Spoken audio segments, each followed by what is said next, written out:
आप सभी प्यारे विद्यार्थियों को सुप्रभात। और आप सभी विद्यार्थियों का एक बार फिर टीचर्स क्लासवे के ऑनलाइन प्लेटफॉर्म पर स्वागत है। और आज मैं आप लोगों के बीच कक्षा 10 के सामाजिक विज्ञान इतिहास के पहले चैप्टर का तीसरा पार्ट लेकर आया हूँ। यह पहले चैप्टर का तीसरा पार्ट है। हम इस चैप्टर के दो पार्ट पे चर्चा कर चुके हैं और उन दोनों पार्टों को हमने अपलोड भी कर दिया है। अगर आप लोग उस पार्ट को नहीं देखे होंगे तो निश्चित रूप से यह पार्ट नहीं समझ में आएगा, इसलिए आप लोग पहले उस पार्ट को जरूर देखिएगा। ठीक है, तो चलिए शुरुआत करते हैं। जैसा कि चैप्टर का नाम है यूरोप में राष्ट्रवाद का उदय, हमने यूरोप में राष्ट्रवाद के उदय के संबंधित जितने भी महत्वपूर्ण प्रश्न थे प्रारंभ में, हमने उन सभी प्रश्नों पर चर्चा की। हमने यूरोप में राष्ट्रवाद की भावना को जानने का प्रयास किया कि यूरोप में राष्ट्रवाद कैसे जन्म लिया, यूरोप में राष्ट्रवाद की भावना कहां से जागृत हुई। हमने इन सब महत्वपूर्ण तथ्यों पर चर्चा किया। पिछले पार्ट में हमने चर्चा किया था कि फ्रांस की क्रांति किन परिस्थितियों में हुई, उसके बाद फ्रांस में नेपोलियन का उदय कैसे हुआ और फिर नेपोलियन की पराजय कैसे हुई, अर्थात नेपोलियन का अंत कैसे हुआ। हमने दूसरे पार्ट में इन महत्वपूर्ण तथ्यों पर चर्चा किया था। उदारवाद और रूढ़िवाद जानने का प्रयास किया था कि रूढ़िवाद क्या है, उदारवाद क्या है। ठीक है, तो रूढ़िवाद से संबंधित अगर हम देखें तो एक प्रश्न बनता है कि रूढ़िवादी जो सरकारें थी 1815 में जब नेपोलियन की पराजय हुई तो उसके बाद यूरोपीय जो सरकारें थी वह रूढ़िवाद की भावना से प्रेरित थी। वह क्या थी? रूढ़िवाद की भावना से प्रेरित थी। और रूढ़िवाद की भावना क्या थी, हमने इसको दूसरे पार्ट में ही बताया था। इस बिंदु पर दूसरे पार्ट में ही हमने चर्चा किया था कि रूढ़िवाद क्या है। तो फिर भी हम एक बार और चर्चा कर लेते हैं कि रूढ़िवाद क्या है। रूढ़िवाद वह पारंपरिक संस्था है जो समाज में या सरकार में चल रही हैं जो संस्थाएं, उसको अब बनाए रखने का काम करती हैं। रूढ़िवाद की मानता है कि राज्य और समाज की जो स्थापित पारंपरिक संस्थाएं हैं वह बरकरार रहें। जैसे राजतंत्र, चर्च, सामाजिक ऊंच नीच, परिवार, इन सब चीजों को बरकरार रखा जाए। रूढ़िवाद यही मानता है, क्योंकि रूढ़िवाद वह पारंपरिक संस्था है जो राज्य और समाज की स्थापित संस्थाओं को जो राज्य और समाज की स्थापित संस्थाओं को बरकरार रखने की वकालत करता है। जैसे राजतंत्र, चर्च, सामाजिक ऊंच नीच, परिवार, ये रूढ़िवाद की जड़ें हैं जिनको बरकरार रखने की रूढ़िवाद वकालत करता है। और नेपोलियन का जब उदय हुआ तो रूढ़िवाद के जो लोग थे उनका यह मानना हो गया कि एक रूढ़िवादी सरकार आधुनिकता को प्रदान कर सकती है, देश को मजबूत कर सकती है, सरकार को मजबूत कर सकती है, सेना को मजबूत कर सकती है। हमने इसके बाद यह भी जाना कि रूढ़िवाद की जो सरकारें होती हैं वह निरंकुशवाद की विचारधारा से प्रेरित होती है। जो रूढ़िवाद की सरकारें होती हैं वह निरंकुशवाद की विचारधारा से प्रेरित होती हैं। वे अपनी आलोचना को बर्दाश्त नहीं करते हैं। उनकी आलोचना जहां से हो रही है उन चीजों को वह दबाने का काम करते हैं कि हम अपनी आलोचना को दबा दें, जिससे कि हमारी सरकार को और हमारी संस्थाओं को नुकसान न पहुंचे, कोई खतरा न उत्पन्न हो। ठीक है, तो रूढ़िवाद की यह भावनाएं थी। और यूरोप की जो सरकारें थी 1815 के बाद वह रूढ़िवाद की भावनाओं से प्रेरित थी। हमने यह सब जाना। उसके बाद अब हम आगे चर्चा करेंगे जो आपके लिए महत्वपूर्ण है कि 1815 में नेपोलियन की जब हार हुई थी वाटरलू युद्ध में, तो उसके विपरीत जो सेना थी उसका नेतृत्व कौन कर रहा था? तो मित्र राष्ट्र थे। हमने बताया था वह मित्र राष्ट्र कौन कौन से थे। एक बार फिर लिख लीजिए कि 1815 में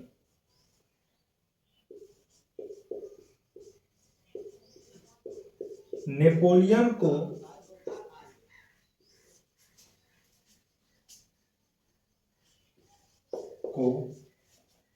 वाटरलू के युद्ध में किसने पराजित किया था? मित्र राष्ट्र ने। और ये मित्र राष्ट्र कौन थे? मित्र राष्ट्र और ये मित्र राष्ट्र कौन थे? अगर पूछ लिया जाए कि नेपोलियन को वाटरलू के युद्ध में जो मित्र राष्ट्रों ने हराया था वह मित्र राष्ट्र कौन कौन थे, या मित्र राष्ट्र कौन थे? आपके टॉपिक से यह प्रश्न पूछा जा सकता है। तो उसमें मित्र राष्ट्र में कौन कौन शामिल थे? ब्रिटेन, रूस, प्रसा और ऑस्ट्रिया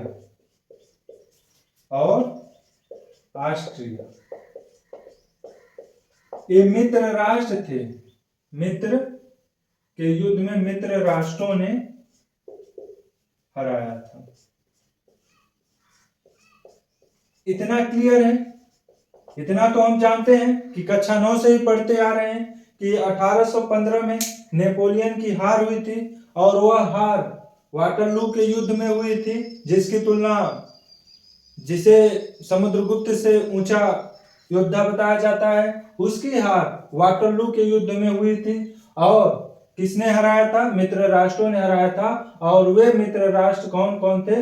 ब्रिटेन, रूस, प्रसा और ऑस्ट्रिया। यहां तक क्लियर है? यहां से 3 प्रश्न बन सकते हैं और तीनों प्रश्नों का उत्तर आपके पास है कि नेपोलियन की पराजय कब हुई। पहला प्रश्न, तो नेपोलियन की पराजय 1815 ईस्वी में हुई। नेपोलियन की पराजय किस युद्ध में हुई? तो नेपोलियन की पराजय वाटरलू के युद्ध में हुई। ठीक है। और नेपोलियन को किसने हराया था? तो नेपोलियन को मित्र राष्ट्रों ने हराया था। और वे मित्र राष्ट्र कौन थे? ब्रिटेन, रूस, प्रसा और ऑस्ट्रिया। यहां तक क्लियर है? अब इसके बाद क्या हुआ?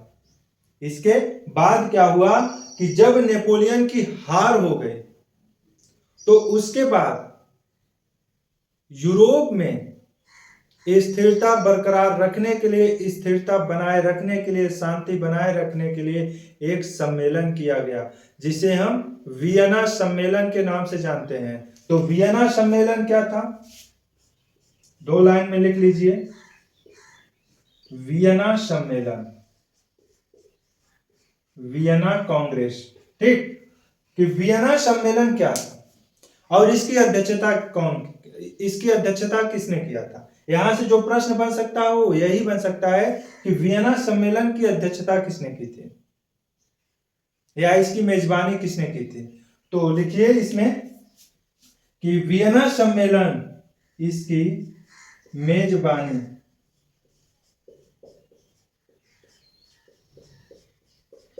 मेजबानी ऑस्ट्रिया के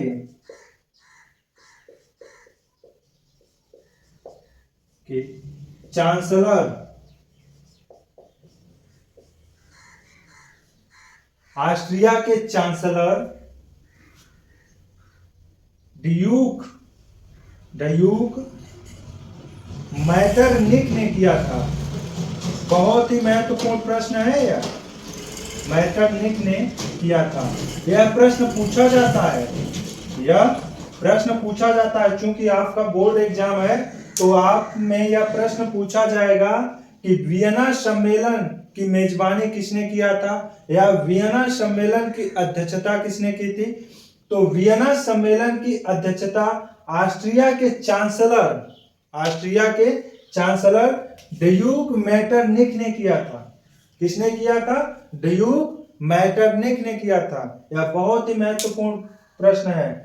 ठीक है। और ड्यूक मेटरनिक का एक कथन भी था, आगे हम उसके विषय में चर्चा करेंगे, वह भी बहुत ही महत्वपूर्ण है, वहां से भी प्रश्न पूछे जाते हैं। ठीक है, तो वियना सम्मेलन में क्या घटना हुई, वियना सम्मेलन के बाद यूरोप में क्या परिवर्तन हुए, यह भी जान लेते हैं। क्योंकि वियना सम्मेलन यूरोप में शांति और अस्थायित्व बनाए रखने के लिए इस सम्मेलन का आयोजन किया गया था, इतना तो क्लियर है। लेकिन उसके बाद यूरोप में हुआ क्या, उसके बाद यूरोप में क्या परिवर्तन हुए, तो हम उसके विषय में चर्चा करते हैं। हम उसके विषय में चर्चा करते हैं कि वियना सम्मेलन के बाद यूरोप में क्या परिवर्तन हुए। तो देखिए, वियना सम्मेलन के बाद हमने अभी तक पढ़ा था कि फ्रांस के लोगों ने किस तरह से लुई 16वां, जो कि बोर्बो राजवंश का सम्राट था, उसको उखाड़ फेंका था, जिसे हम फ्रांस की क्रांति कहते हैं। उस क्रांति के दौरान बोर्बो राजवंश को उखाड़ फेंका था फ्रांस के लोगों ने। लेकिन वियना सम्मेलन में क्या हुआ कि फ्रांस की क्रांति के दौरान, लिखिए इसमें कुछ महत्वपूर्ण बिंदु लिख लीजिए कि वियना सम्मेलन के बाद क्या यूरोप में क्या परिवर्तन हुए या क्या बदलाव हुए। अगर आप इसे प्रश्न, चलिए इतना नोट कर लीजिए, इसके नीचे दिखाई नहीं देगा, ये दिखाई देगा, हाँ दिखाई दे रहा है, तो चलिए उसको अलग ही लिख देते हैं। इतना आप लोग नोट कर लीजिए।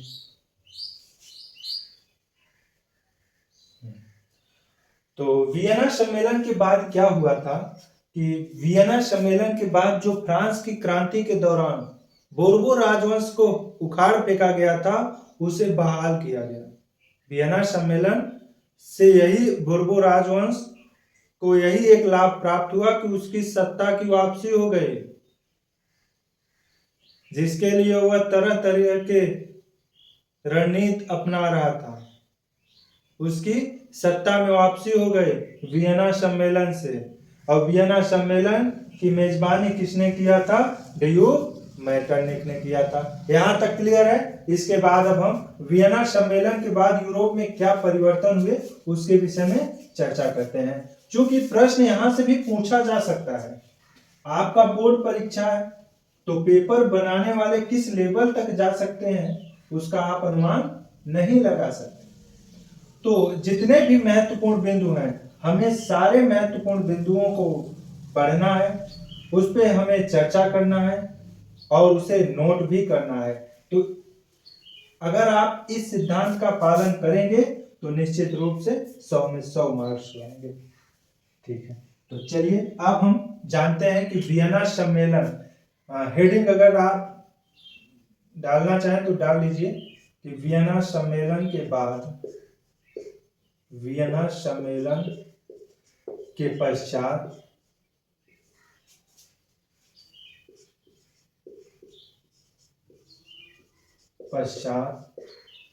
यूरोप में परिवर्तन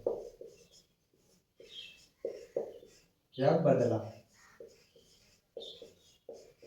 कि वियना सम्मेलन के बाद यूरोप में क्या बदलाव हुए, यह आपका प्रश्न है।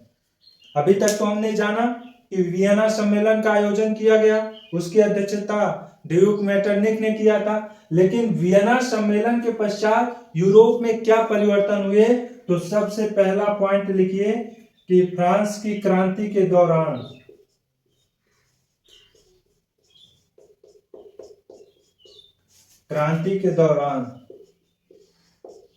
सत्ता से हटाए गए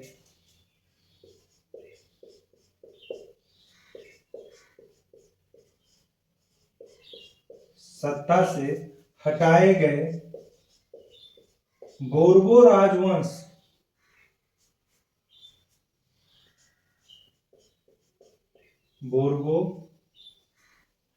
राजवंश की सत्ता में बहाली हो गई,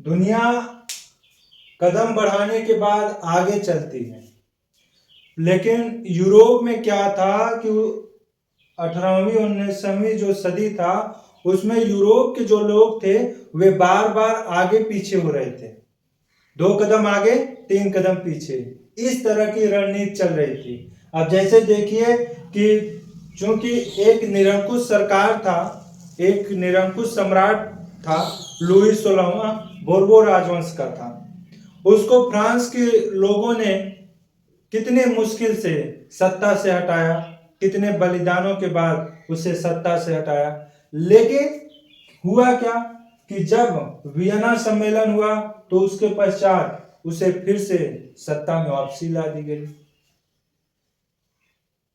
उसकी फिर से सत्ता में बहाली हो गई। बड़े आश्चर्य की बात है कि हम आगे जाने के बदले पीछे आ रहे हैं। हाँ, तो फ्रांस की क्रांति के दौरान सत्ता से हटाए गए बोर्बो राजवंश की सत्ता में बहाली हो गई।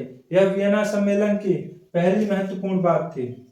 वियना सम्मेलन के बाद यूरोप में जो परिवर्तन हुए उसकी यह पहली महत्वपूर्ण बात थी।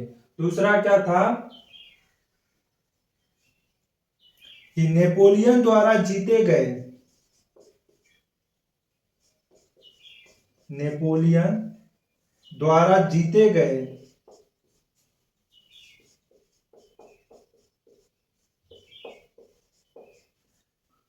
राज्यों को फ्रांस ने खो दिया।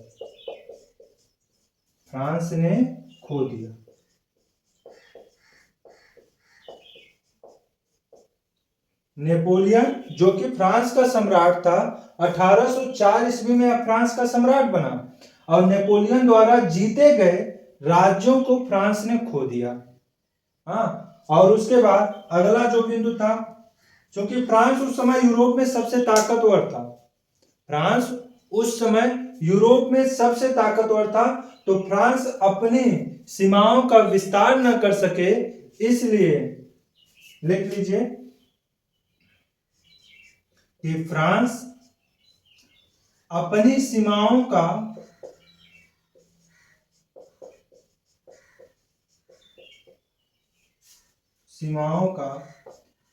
विस्तार न कर सके,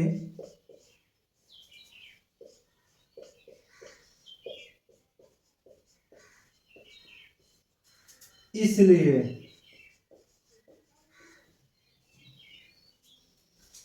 फ्रांस की सीमाओं पर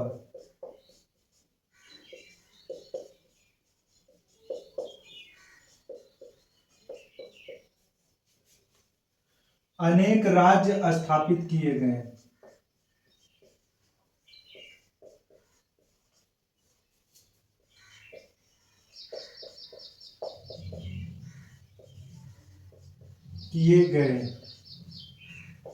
जैसे उत्तर में नीदरलैंड,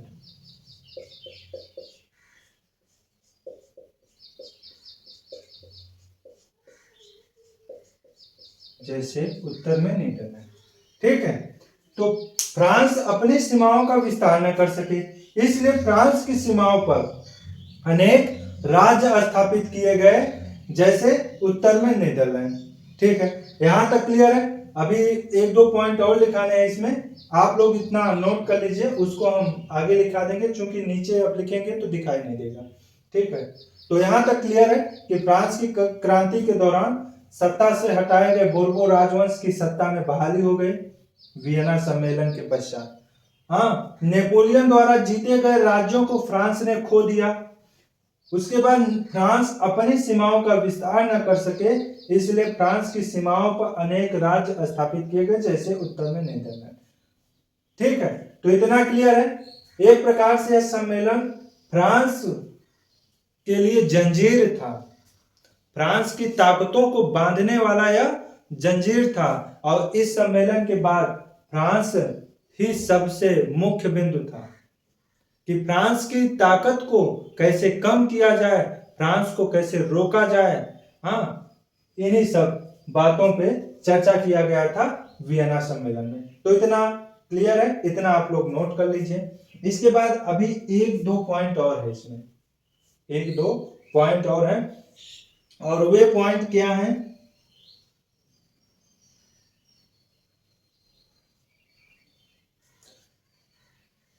कि नेपोलियन द्वारा जो 39 नेपोलियन द्वारा जर्मन में जो 39 राज्यों का महासंघ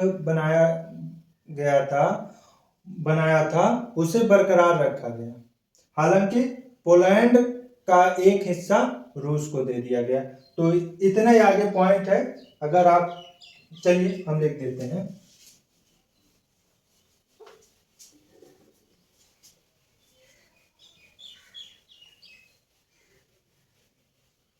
आवाज चेक कर लीजिए बराबर जा रही है या नहीं।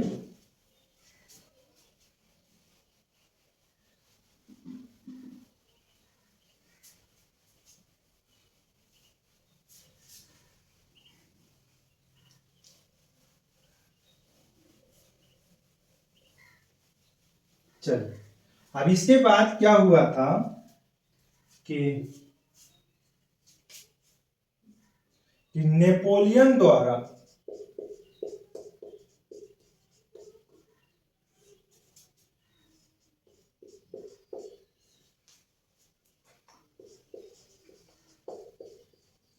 जर्मन में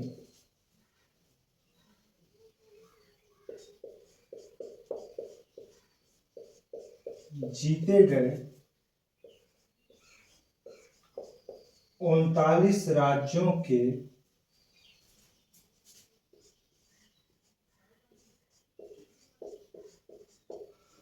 महासंघ को बरकरार रखा गया।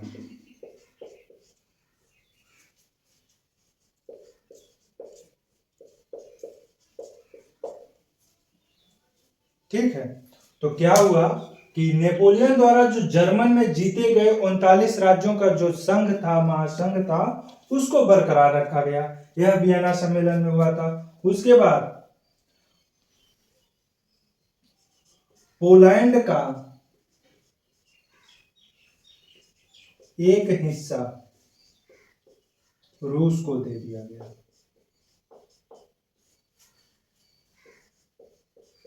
रूस को दे दिया गया।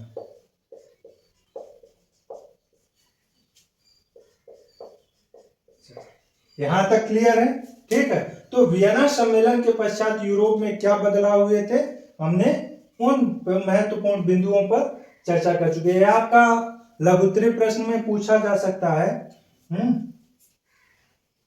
तो इसलिए आप लोग इसे बहुत अच्छे तरीके से तैयार कीजिए, और भविष्य में भी प्रतियोगी परीक्षाओं में यहाँ से प्रश्न पूछे जाएंगे।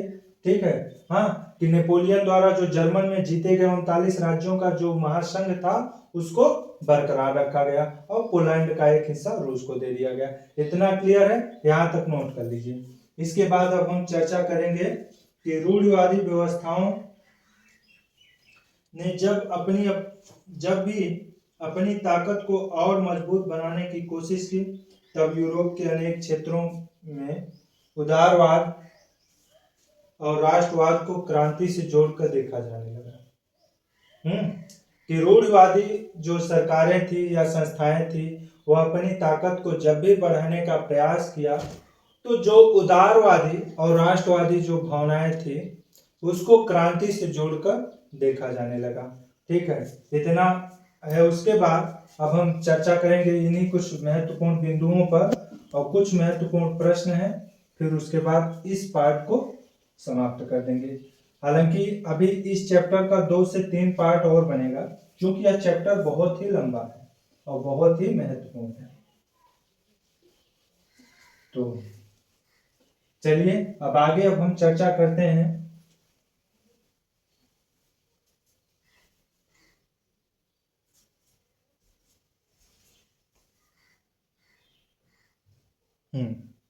इतना क्लियर है? उसके बाद हमने जैसा कि अभी बताया कि जब भी रूढ़िवादी सरकारें या रूढ़िवादी संस्थाएं अपनी ताकतों को बढ़ाने का प्रयास करती थी, तो अपनी ताकतों को बढ़ाने का जब भी प्रयास करती थी, तो जो उदारवादी और राष्ट्रवाद की भावनाएं थी वह उनको क्रांति से जोड़कर देखा जाने लगा था। उनको क्रांति से जोड़कर देखा जाने लगता था। और इन क्रांतियों का नेतृत्व उदारवाद के मध्यम शिक्षित मध्यम वर्गीय विशिष्ट वर्ग के लोग करते थे, जिसमें कौन कौन शामिल थे कि प्रोफेसर, अध्यापक, क्लर्क और वाणिज्य विभाग के कर्मचारी जिसमें शामिल थे। ठीक है, तो इन क्रांतियों का जो नेतृत्व करता था वह उदारवाद के जो शिक्षित विशिष्ट वर्ग के लोग होते थे, मध्यम वर्गीय लोग, वही इन क्रांतियों का आंदोलन करते थे। जिसमें प्रोफेसर, स्कूली अध्यापक अर्थात शिक्षक, और क्लर्क, वाणिज्य और व्यापार से संबंधित जो कर्मचारी थे वही इस आंदोलन का नेतृत्व करते थे। और इस तरह का पहला आंदोलन कहाँ हुआ था? तो इस तरह का पहला आंदोलन 1830 ईस्वी में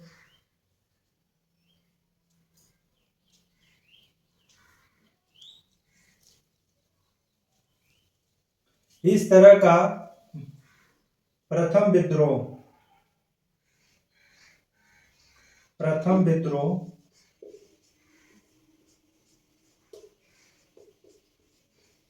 मतलब कि जो उदारवादी लोग थे या राष्ट्रवादी जो लोग थे, जिन क्रांतियों का वे लोग नेतृत्व करते थे, मतलब किसके विरुद्ध?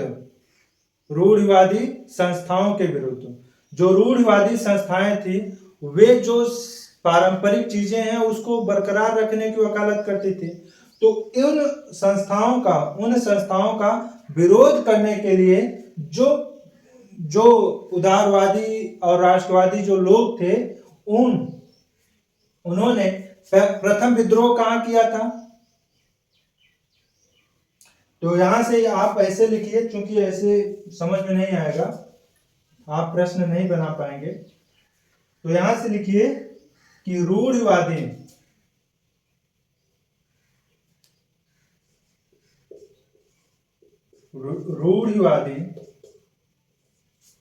ताकतों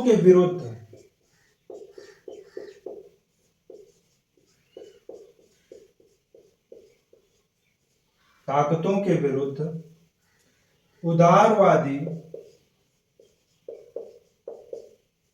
तथा राष्ट्रवादियों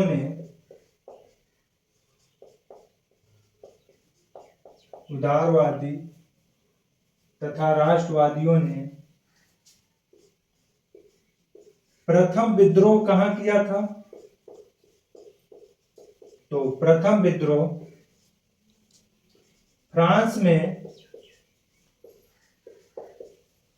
में जुलाई 1830 ईस्वी में किया था। 1830 ईस्वी में किया था। यहां तक क्लियर है कि रूढ़िवादी ताकतें जो थी वो अपनी ताकतों को बढ़ाना चाहती थी, लेकिन उदारवादी और राष्ट्रवादी जो लोग थे वे इनके विरुद्ध थे। इनका मानना था कि परिवर्तन होना चाहिए, परिवर्तन सृष्टि का नियम है और बदलाव होना चाहिए। हाँ, तो लेकिन रूढ़िवादी लोग थे वह परंपराओं को ही विशेष महत्व देते थे, तो वे तेज गति की अपेक्षा धीरे धीरे चलना पसंद करते थे। हाँ, तो इन्हीं रूढ़िवादी ताकतों के विरुद्ध, चूंकि रूढ़िवादी ताकतें जो थी वह निरंकुश भी थी, वह आलोचना बर्दाश्त नहीं करती थी, तो ऐसे ही लोगों के विरुद्ध उदारवादी और राष्ट्रवादियों ने प्रथम विद्रोह फ्रांस में जुलाई 1830 ईस्वी में किया था। यहां तक क्लियर है? यहां पे अगर कोई डाउट हो तो उसको दोबारा पूछ लीजिएगा कि रूढ़िवादी जो ताकतें थी उनके विरुद्ध उदारवादी और राष्ट्रवादियों ने प्रथम विद्रोह कहां किया था? फ्रांस में जुलाई 1830 ईस्वी में किया था। यहां तक क्लियर है? ठीक है, तो इतना क्लियर है। इसके बाद इस विद्रोह के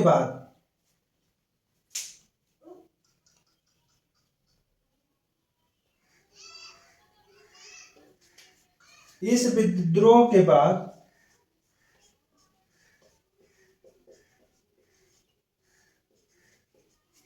विद्रोह के पश्चात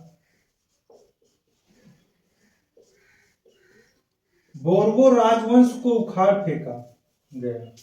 बोर्बो राजवंश को उखाड़ फेंका गया। उखाड़ फेंका गया। इस विद्रोह के पश्चात बोर्बो राजवंश को उखाड़ फेंका गया, जिसे रूढ़िवादी सरकारों ने सत्ता में बहाल किया था। रूढ़िवादी संस्थाओं ने जिसे पुनः सत्ता में बहाल किया था, उस बोर्बो राजवंश को उखाड़ फेंका उदारवादी और राष्ट्रवादियों के आंदोलन में। यहां तक क्लियर है। उसके बाद क्या हुआ कि इसके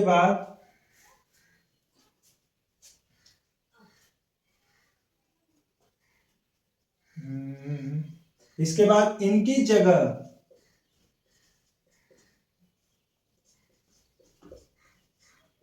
एक संवैधानिक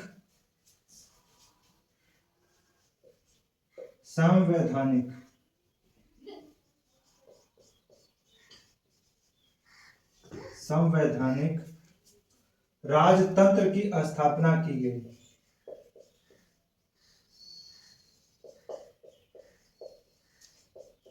राजतंत्र की स्थापना की गई,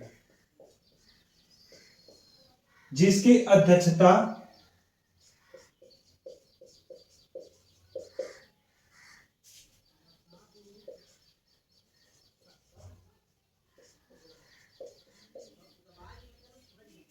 लुई फिलिप ने किया था।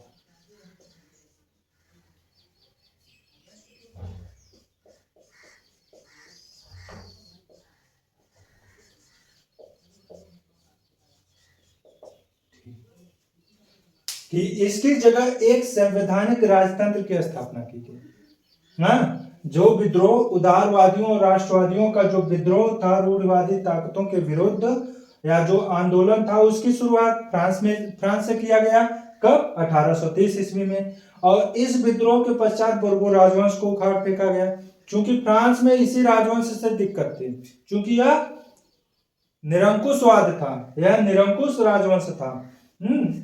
तो इनकी जगह एक संवैधानिक राजतंत्र की स्थापना की गई, जिसकी अध्यक्षता लुई फिलिप ने किया था।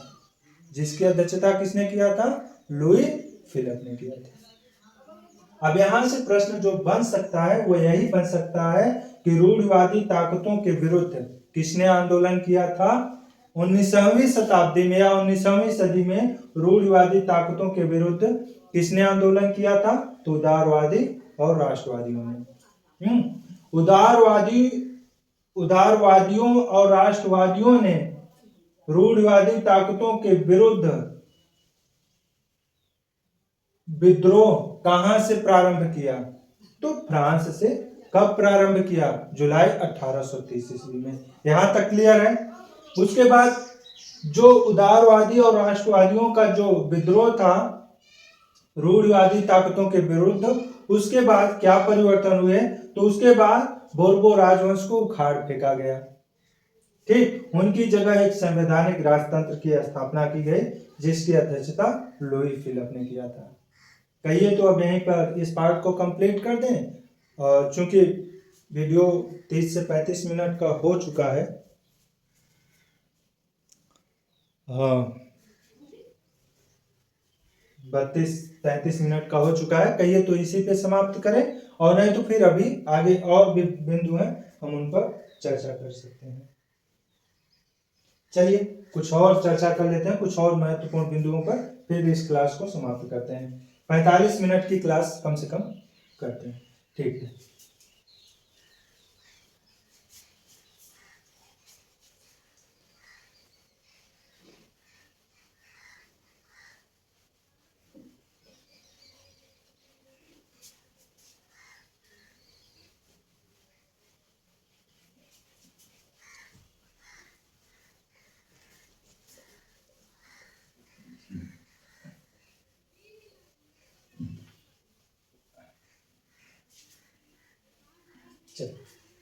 अब यहां से जो उदारवादियों और राष्ट्रवादियों ने आंदोलन किया था रूढ़िवादी ताकतों के विरुद्ध, तो उसके बाद बोर्बो राजवंश को उखाड़ फेंका गया। जब बोर्बो राजवंश को उखाड़ फेंका गया, चूंकि मैटरनिक एक ड्यूक मैटरनिक की अध्यक्षता में एक सम्मेलन हुआ था, वियना सम्मेलन, और उस सम्मेलन में बोर्बो राजवंश की सत्ता में बहाली की गई थी, तो इन्हें दिक्कत हुआ था, तो इन्होंने एक कथन कहा था। लिख लीजिए कि इनका कथन क्या था कि फ्रांस जब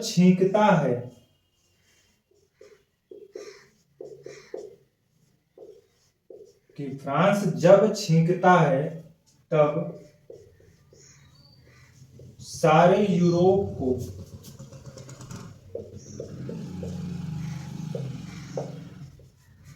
सर्दी जुकाम हो जाता है। सर्दी जुकाम हो जाता है, यह किसका कथन है? हो जाता है, यह किसका कथन है? तो उत्तर में लिख लीजिए कि यह ड्यूक मैटरनिक का कथन है। आगे लिख लीजिए कि यह ड्यूक मैटरनिक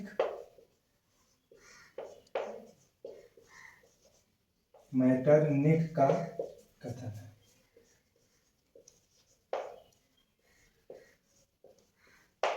यह बहुत ही महत्वपूर्ण है, बहुत ही महत्वपूर्ण। यह तो निश्चित रूप से प्रश्न पूछा जाएगा कि फ्रांस जब छींकता है तब सारे यूरोप को सर्दी जुकाम हो जाता है, यह किसका कथन है? तो यह कथन ड्यूक मैटरनिक का है। यह कथन किसका है? तो यह कथन ड्यूक मैटरनिक का है। पूरे जीवन काल में यह प्रश्न पूछा जाएगा। जब भी आप प्रतियोगी परीक्षाओं में बैठेंगे, अब विश्व का इतिहास उस प्रतियोगी परीक्षा में पूछा जाएगा, तो उसमें यह प्रश्न जरूर रहेगा कि जब फ्रांस जब छींकता है तब सारे यूरोप को सर्दी जुकाम हो जाता है, यह कथन किसका है? तो यह कथन ड्यूक मैटरनिक का है। ठीक है, एक यहां तक क्लियर है। इसके बाद क्या हुआ था, आप अगर देखिए तो इसके बाद क्या हुआ कि जब उदारवादी और राष्ट्रवादियों ने रूढ़िवादी ताकतों के विरुद्ध जब आंदोलन किया, या उनकी ताकतों के विरुद्ध जब आंदोलन किया, तो उसके बाद यूरोप के अन्य जगहों पर भी विद्रोह भड़क गया।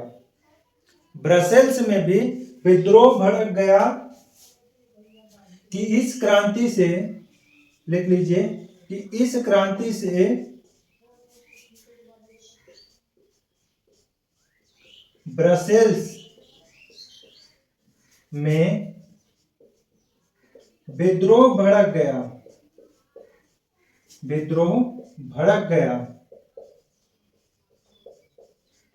ब्रसेल्स में विद्रोह भड़क गया, जिसके परिणाम स्वरूप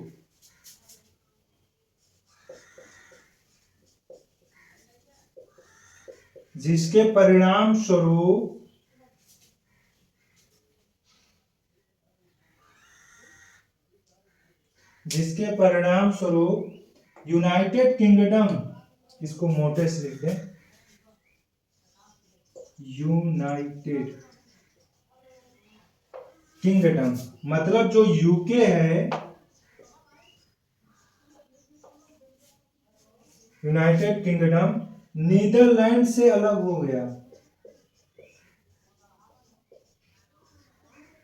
नीदरलैंड से अलग हो गया।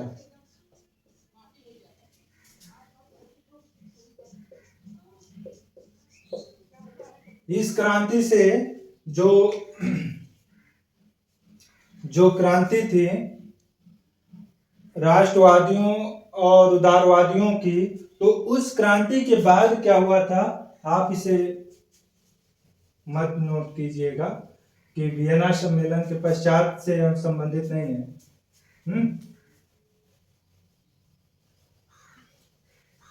कि जो रूढ़िवादी परंपराओं या रूढ़िवादी ताकतों के विरुद्ध जो उदारवादियों और राष्ट्रवादियों का आंदोलन हुआ था, उसके बाद क्या हुआ कि उसके बाद यह ड्यूक मेटरनिख का कथन आया।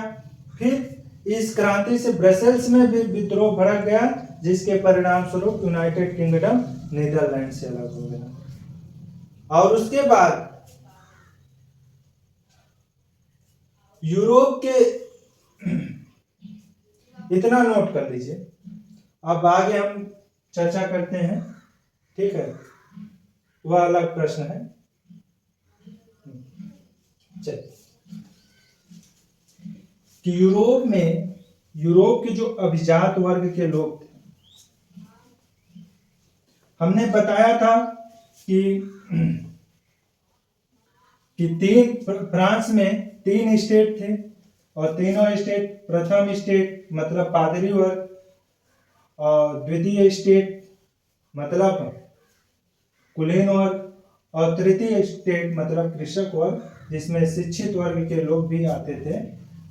ठीक है, तो ये तीनों स्टेट थे, फर्स्ट, सेकेंड, थर्ड। और इन्हीं तीनों स्टेटों में बंधा हुआ पूरा यूरोप था। तो उसके बाद अब हम देखते हैं कि प्रश्न अगर आप लिखना चाहें तो लिख लीजिए कि किस घटना ने यूरोप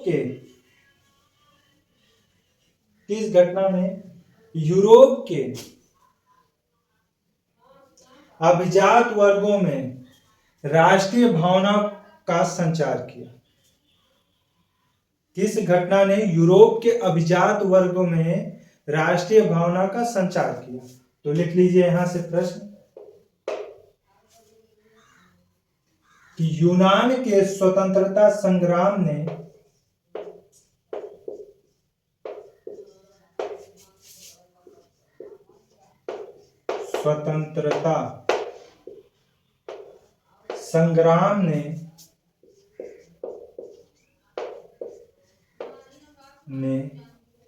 यूरोप में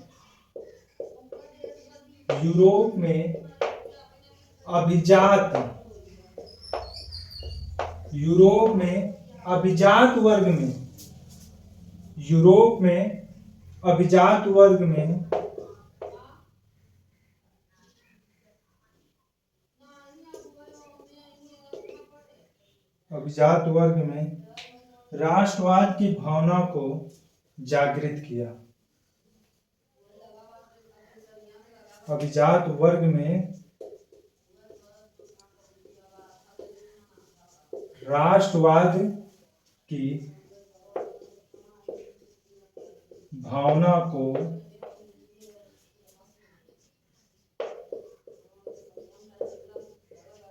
जागृत किया।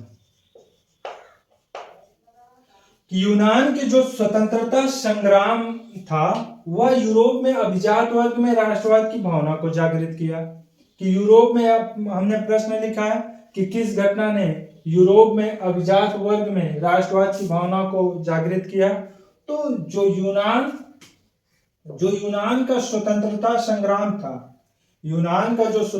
संग्राम था, इसने यूरोप में अभिजात वर्ग में राष्ट्रवाद की भावना को जागृत किया। यहां तक क्लियर है। अब इसके बाद एक प्रश्न बनता है, क्योंकि आपका इसके बाद हम इसको समाप्त कर देंगे।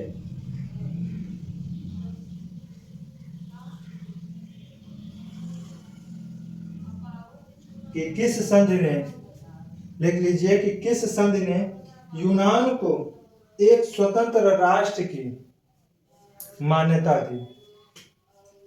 प्रश्न लिख लीजिए कि किस संधि ने यूनान को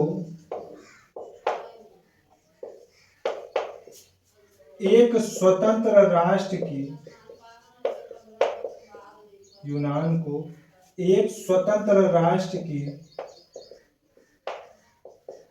मान्यता दी?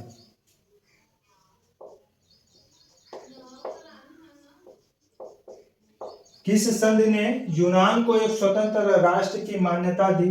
तो उत्तर में लिख लीजिए कि 1832 ईस्वी की कुस्तुनतुनिया की संधि ने।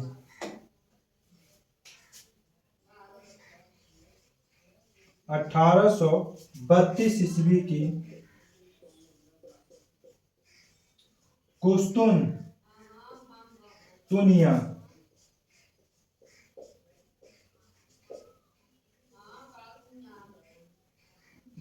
किस संधि ने।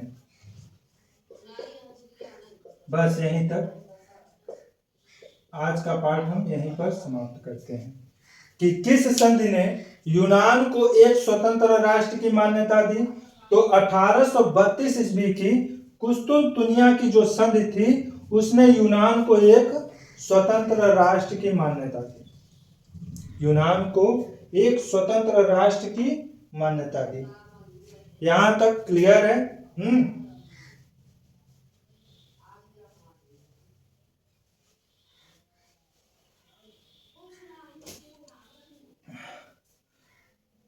तो पार्ट 3 को हम यहीं पर समाप्त करते हैं। चूंकि वीडियो बहुत लंबा होता जा रहा है, अगर इस चैप्टर को कंप्लीट करेंगे तो यह 3 से 4 घंटे की क्लास हो जाएगी। ठीक है, तो हम पार्ट 3 को इसी पे कंप्लीट करते हैं। और हमने जितने भी महत्वपूर्ण बिंदु थे इस पार्ट में, उन कुछ महत्वपूर्ण बिंदुओं पर हमने चर्चा किया और उम्मीद करते हैं कि जितने भी बिंदुओं पर या जितने भी तथ्यों पर हमने चर्चा किया है, आप उन सभी तथ्यों को अच्छे से नोट किए होंगे। अगर नहीं नोट किए होंगे तो उसकी जिम्मेदारी आपकी है। हम सारे तथ्य या सारे बिंदुओं पर बहुत गहराई से चर्चा कर रहे हैं। क्योंकि आपका बोर्ड एग्जाम है और प्रश्न कहीं से भी पूछा जा सकता है, इसलिए हमारा प्रयास है कि कहीं से भी प्रश्न पूछा जाए उसका उत्तर आपके पास हो। इसलिए हम इस चैप्टर को बहुत गहराई से इस चैप्टर का अध्ययन कर रहे हैं। तो आप लोग इसे नोट कर लीजिए, इसका स्क्रीनशॉट ले लीजिए और हम आज की क्लास यहीं पर समाप्त करते हैं। फिर अगले क्लास में मिलेंगे। धन्यवाद।